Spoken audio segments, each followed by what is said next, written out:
स्वातंत्र्याचा आरसा एक कुटुंब, त्यामध्ये पती, पत्नी आणि मुलगा, दोन वेगवेगळ्या समाजातील मित्र आणि गर्दी. लक्षात घ्या,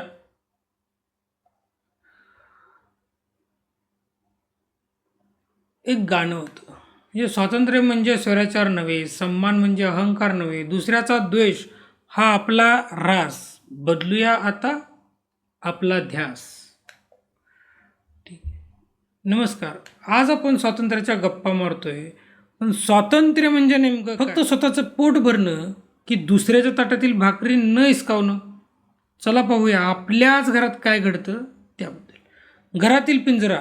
पती सोफ्यावर बसलेला होता आणि पत्नी धावत पळत आपलं काम आवरत होती. आता पती पत्नीला काय म्हणतो, अगं ऐकलंस का, आज ऑफिसमध्ये एकानं स्वातंत्र्यावर मोठं भाषण दिलं, म्हणे प्रत्येकाला मोकळं आकाश हवं. पत्नी थकून, हो का, मग मला आज संध्याकाळी मैत्रिणीकडे जायचं होतं, थोडा वेळ मिळेल का?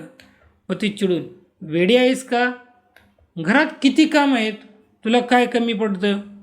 खायला देतोय ना, प्यायला देतोय ना, कपडे देतोय ना, मग बाहेर जायचं कशाला? पाहिलं, जनावराला खुंट्याला बांधून कितीही खायला घातलं तरी त्याला गुलामीच म्हणतात. जेव्हा हे बंधन तुटतं तेव्हा विद्रोह होतो. मुलगा चुकीच्या मार्गाला लागला, तो व्यसन करतोय. हे माझं स्वातंत्र्य आहे, मी काहीही करेन वडील, हे स्वातंत्र्य नाही, हा विनाश आहे. स्वातंत्र्य म्हणजे नियंत्रण नव्हे, तर एकमेकाच्या हक्काची रक्षा करणे. मुलाला जिथं दंडाची गरज आहे तिथं दंड हवाच, पण पत्नीला जिथे श्वासाची गरज आहे तिथं मोकळीक हवीच. आता दोन गट उभे आहेत, एका गटाचा नेता दुसऱ्या गटाच्या नेत्याबद्दल वाईट बोलतो. आता विचार करा, आमच्या नेत्याचा अपमान झाला तर आम्ही रस्ते जाम करू, जळपोळ करू. मग दुसरा लगेच म्हणतो, आमच्या दैवताबद्दल काही बोललात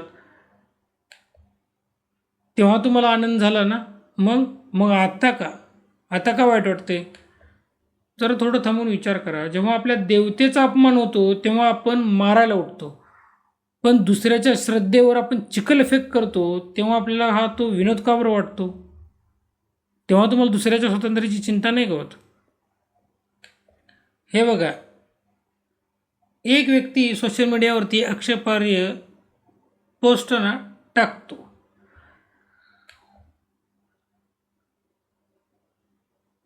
आणि वरून तो म्हणतो की मी तर एकच पोस्ट टाकली होती, काय होतं आहे? दुसरी व्यक्ती म्हणते, तुझ्या त्या एका पोस्टनं ना काय झालं, दोन समाजामध्ये भांडणं लागली.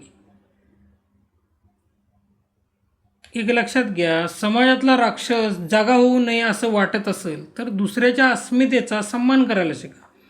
जर तुमच्या समाजात कोणतरी चुकीचं वागत असेल तर त्याला आधी समजवा आणि त्याला रोका, तरच तुमचा दुसरा सन्मान करेल ना. तुम्ही दुसऱ्याचा अपमान केला तर तुमचा सन्मान होऊ शकेल का?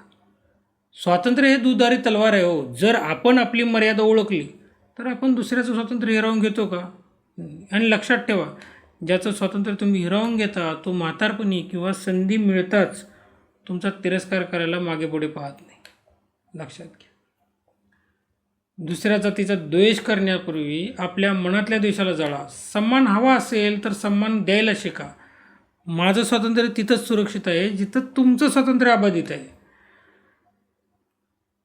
एक शेवटचं, हातामध्ये हात गुंफून नव समाज घडवूया, मर्यादेचे पालन करूया आणि स्वातंत्र्य जगूया.